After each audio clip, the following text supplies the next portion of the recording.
اس بل کے تعلق سے میرے پاس صرف 4 پوائنٹ ہے سر. ایک یہ کہ اس بل میں وسل بلور بل میں وکٹمائزیشن کی صحیح تعریف نہیں کی گئی, اس کا ڈیفینیشن نہیں بتایا گیا, اور لا کمیشن نے کہا تھا کہ ایک گواہوں کا تحفظات کا پروگرام بنایا جائے, وٹنس پروٹیکشن پروگرام, اس کے تعلق سے اس میں ذکر نہیں ہے.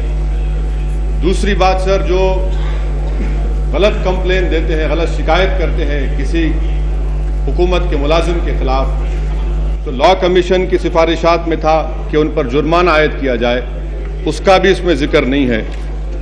اور اس بل میں سر انکشافات کی تعریف صحیح طریقے سے بیان نہیں کی گئی ہے. جس طریقے سے لا کمیشن نے اس کی تعریف کی تھی اس کا ذکر اس میں نہیں ہے. اور ویجیلنس کمیشن کے جو اختیارات ہیں وہ بالکل ہی صرف سفارش کے حد تک ہیں, یعنی وہ سفارش کر سکتے ہیں, اور جب ڈپارٹمنٹ کمپیٹنٹ اتھارٹی کے پاس جائے گا تو یا تو قبول کر سکیں گے, یا اگر نہیں قبول کرتے تو ان کو لکھ کر دینا پڑے گا. میں چاہوں گا کہ ویجیلنس کمیشن کو بھی زیادہ اختیارات دیے جائے کہ اگر وہ سفارش کرتے ہیں کسی ملازم کے خلاف تعزیتی کارروائی کی جائے تو اس کو پورا کیا جائے. سر, اب لوک پال اور لوک آیوگ بل کے تعلق سے, وسل بلور بل کے تعلق سے تو یقیناً حکومت کی میں تائید کروں گا, مگر لوک پال اور لوک آیوگ بل پر میں تائید نہیں کر سکتا. کیوں نہیں کر سکتا سر؟ اس لیے نہیں کر سکتا کہ یہ بل پارلیمنٹ کے تانوں بانوں کو کمزور کر رہا ہے. یقیناً سر کرپشن ایک بہت بڑا مسئلہ ہے, ہمارے ملک کے لیے ایک بہت بڑا سنگین خطرہ ہے, اس میں کوئی شک کی گنجائش نہیں. مگر ہمارا ماننا یہ ہے سر کہ کرپشن سے زیادہ خطرہ اس ملک کو دانشورانہ بددیانتی سے ہے. اس کا ہم کیسے روک تھام کریں گے؟ آج اسی دانشورانہ بدنیتی کا شکار ہم لوگ ہیں, دلت لوگ ہیں, جس کو انگریزی میں کہتے ہیں انٹلیکچوئل ڈس آنیسٹی. اس انٹلیکچوئل کرپشن کا ہم کیسے خاتمہ کریں گے؟ اور اس بل کے سلسلے میں سر میں نے 2 ترمیمات پیش کی ہے. ایک یہ کہ لوک پال کے دائرے کار سے وزیر اعظم کو نکالا جائے. کیوں نکالا جائے؟ سر, ہماری پارلیمانی جمہوریت میں وزیر اعظم ایک جلیل القدر عہدہ ہے, اور جو بھی اس عہدے پر فائز ہوتا ہے وہ کسی بھی جماعت سے اس کا تعلق ہو, اور چاہے اس جماعت سے اس کا تعلق ہو جس سے میں راضی نہیں ہوں, مگر وہ ایک ایسا عہدہ ہے جس کی ہم سب ایک عزت کرتے ہیں کہ کم سے کم اس عہدے پر کوئی شک نہ کرے. یہ جو قانون آپ بنائے جا رہے ہیں, یہ اس کی بنیاد اس دائرے سے شروع ہوتی ہے کہ وزیر اعظم بھی کرپٹ ہے, وزیر اعظم پر بھی الزام لگایا جا سکتا ہے. اسی لیے میں اس کی مخالفت کر رہا ہوں. رہا سوال منموہن سنگھ کی ایمانداری کا, تو تاریخ میں مورخ لکھے گا کہ ہندوستان کی تاریخ کا ایک ایسا وزیر اعظم گزرا جس کے کردار پر کوئی داغ نہیں. مگر منموہن سنگھ یہاں پر رہیں گے, کل کوئی اور وزیر اعظم آئے گا, کسی بھی جماعت سے آئے گا. اگر ہم عاملانہ اختیارات کسی بھی وزیر اعظم سے چھین لیں گے تو کون سا وزیر اعظم کام کرنے تیار ہوگا؟ مجھے بتائیے کون سا وزیر اعظم کام کرنے تیار ہوگا؟ اور مجھے افسوس ہوتا ہے کانگریس پارٹی کے اوپر کہ وہ اپنے ایک نوجوان کو لانا چاہتے ہیں, مگر کیسا لانا چاہتے ہیں؟ وہ تو ایسے ماحول کو تیار کر رہے ہیں کہ وہ اگر کوئی آئی بھی جائے گا تو کوئی کام وزیر اعظم نہیں کر سکے گا, کوئی کام نہیں کر سکے گا.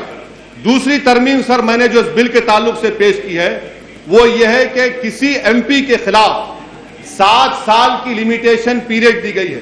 سر, اگر آپ اور ہم الیکشن جیت کر آتے ہیں, الیکشن پٹیشن اگر ہمارے خلاف کوئی ڈالتا ہے تو اس کی میعاد یا اس کا لیمیٹیشن 6 مہینے کا ہوتا ہے. تو میں نے اس ترمیم پیش کی کہ 6 مہینے کا وقت اس کو دیا جائے, 7 سال کا وقت دے رہے. تیسری بات سر, میں وزیر اعظم سے جاننا چاہوں گا کہ ایک انسٹارٹ کوسچن میرے نام سے آیا تھا 21/12/2011 کو سول سرونٹ کے اوپر. آپ کی اجازت سے سر میں انگریزی میں اس کوسچن کے 2 چیز پڑھنا چاہوں گا کہ اس میں یہ سوال تھا سر کہ whether it is a fact that number of IAS and IPS other class 1 officers especially in states are found involved in corrupt practices. دوسرا اس کا تھا سر کہ whether the government proposes to amend the conduct rules and civil service rules to make the premier service clean. جواب یہ آتا ہے حکومت کی طرف سے, وزیر اعظم کے دفتر سے جواب آتا ہے کہ the service rule contains sufficient provisions to ensure clean and transparent administration. یہ تضاد کیوں ہے پھر؟ آپ ایک طرف جواب دے رہے ہیں کہ آپ کو کسی بھی قانون کی ضرورت نہیں ہے, موجودہ سروس رولز کافی ہیں, تو آپ کیوں لوک پال لا رہے ہیں؟ میں آپ کے سامنے سوال رکھ رہا ہوں, اسٹارٹ کوسچن نمبر 4471 اور 21/12/2011 کا ہے. چوتھی اور آخری بات سر, میں آپ کے سامنے بتانا چاہوں گا کہ سیکشن 24 دفعہ 24, کپل سبل صاحب چلے گئے, دفعہ 24 میں کم سے کم قانون بنانے والوں کو یہ تو سوچنا چاہیے تھا کہ آپ اس ایوان کی عزت, یہ کرسی ہے, اگر آپ اس کرسی پر شک کریں گے اور اس کرسی کو لوک پال کے دائرے میں لائیں گے تو سب کی توہین ہے. اور آپ یہ کہہ رہے ہیں کہ دفعہ 24 کے ذریعے اسپیکر کو جواب دینا, سر میں مکمل کر رہا ہوں, سر اہم بات پر آیا ہوں, نکتہ ہے, دفعہ 24 کے تحت اسپیکر کو لوک پال کو جواب دینا پڑے گا.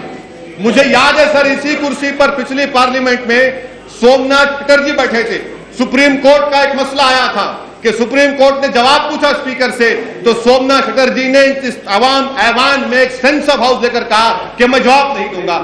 آپ لوک پال کو اسپیکر بناتی ہے, اس میں ممبر ہے, اور اسپیکر کو جواب دینا پڑے گا. اور بتائیے کون سا قانون ہے؟